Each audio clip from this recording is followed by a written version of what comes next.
গত বছরে কেনা বীজ থেকে কিছু টমেটোর চারা উঠেছে। চলুন এখান থেকে কিছু চারাকে আজকে পটিং করে দেই।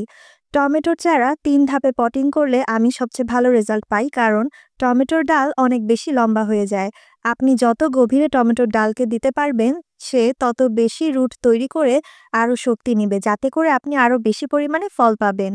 এখানে একটা ১২ ইঞ্চি পটের মধ্যে আজকে আমি ৪টা চারা বুনে দিব।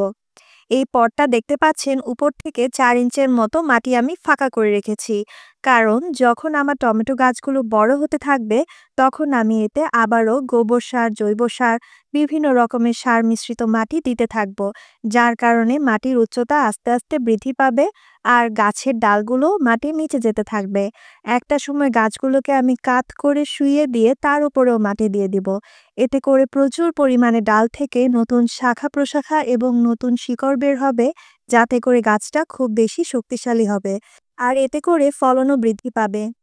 এখানে যেহেতু আমি গাছগুলোকে লাগানোর পরেও এখানে রোদ পড়তে পারে, তাই পরে দিয়ে আমি একটা কাজও করে দিব, যেটা আপনাদেরকে দেখিয়ে দিব। এখানে প্রতিটা গাছকেই আমি খুব সুন্দর করে আলতো হাতে লাগিয়ে দিচ্ছি। মাটি কি পরিমাণে ঝরঝরে সেটা আপনারা দেখেই বুঝতে পারছেন।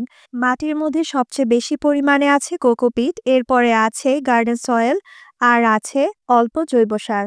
এখন খুব বেশি পরিমাণে সার আমি প্রয়োগ করব না, আগে গাছটা ভালোভাবে সেটেল হয়ে নেক, এরপর আমি এতে সার দেওয়া শুরু করব। এখন এটাতে ভরে পানি দিয়ে দিচ্ছি। এরপর যে কাজটা করব তা হলো গাছটাকে কাপড় দিয়ে ঢেকে দিব, যেন এতে অতিরিক্ত রোদ না পড়ে।